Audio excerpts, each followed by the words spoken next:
Hey, you want to go for a quick drive around with me? Let me interview you. Come on. I'll bring you downtown. Just let me talk to you about New York.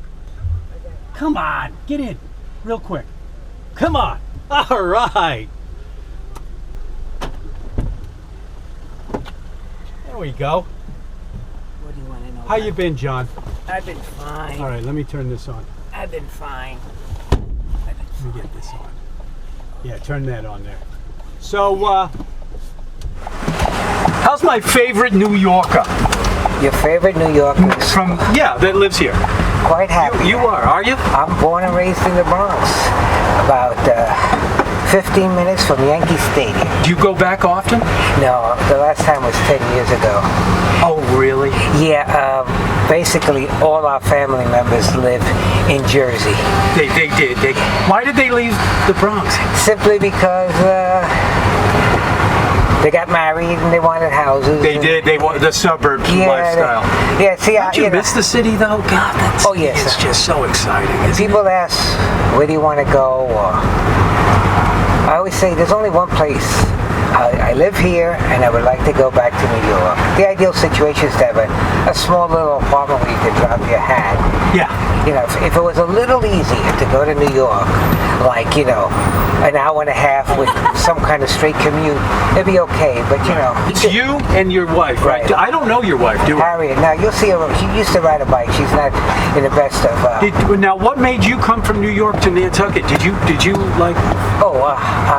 Did you come out here for a vacation and just... Oh, yeah, this will be my 42nd summer here, so I'm still a newcomer. Oh, come on. 26 years living year round. Oh, people ask me that question. Yeah. It's the easiest question to answer. Yeah.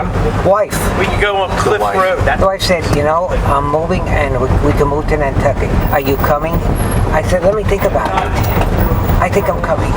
I'm not going to lose. It's either my wife or Nantucket, or I stay in... Or stay in New York.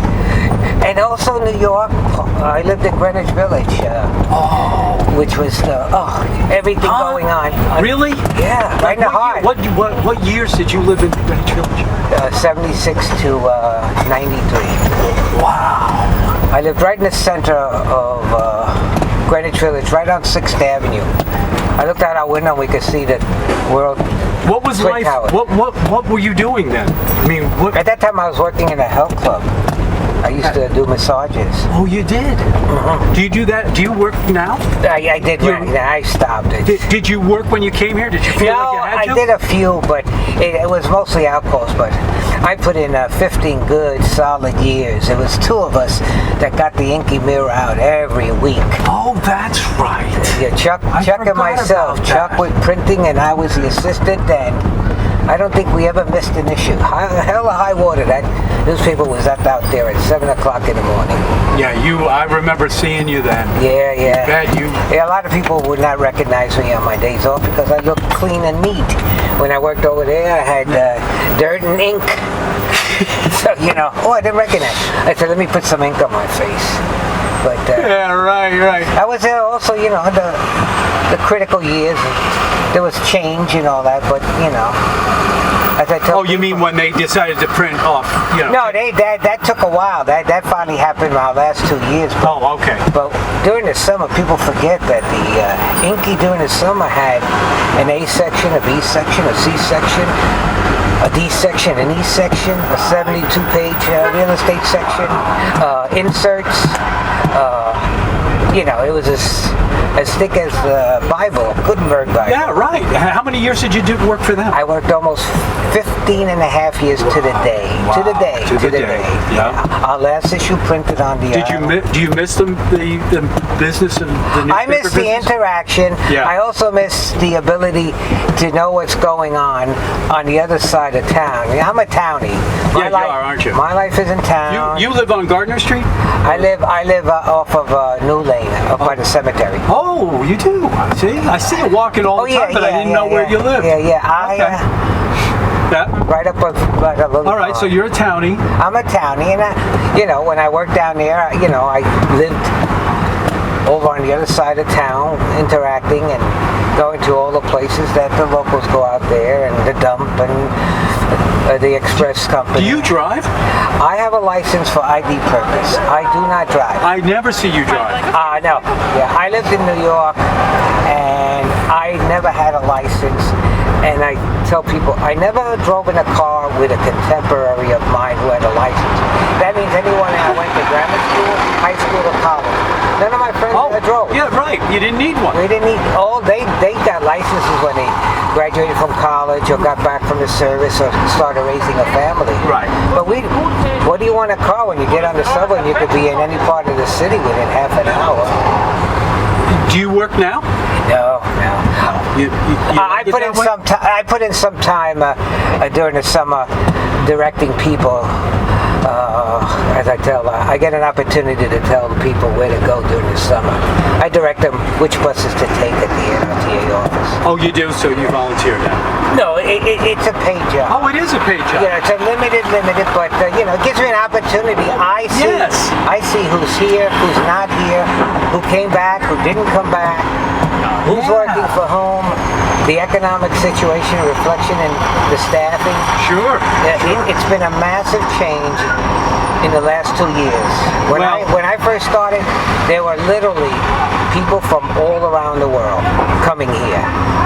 But now, very limited national groups coming here. You mean foreigners? Foreigners, Europeans. You're talking about visiting or? Visiting. The people I see basically now are people maybe from something connected with China or connected with India. But interesting. I had France, Greece, Turkey, Australia, New Zealand. I wonder why the Europeans Who knows? In the same situation. I wonder if it's political, It could be, that people, again, you don't want to come to an area that there's trouble. Right. People say, don't you want to travel? I travel all the time. I sit in front of the TV and I watch PBS specials. Yeah. I've been to Africa, I've been to South America, and it's at the comfort of my You like that? You're an armchair traveler. That's it. Coming and living in the greatest city in the world, New York. Yes. I think you're right there, actually. But let me ask you this, John. When I travel, I go to Manila a lot.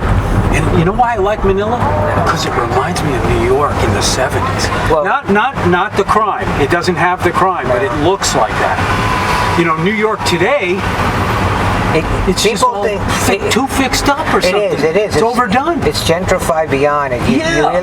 You go to Times Square and you could be in London. It's the lights, the flashing. It is so secure. Yeah, they have the flying squad. Right. And most people don't know what the flying squad. The flying squad is 25 police cars and an armored vehicle, and they park somewhere in the city.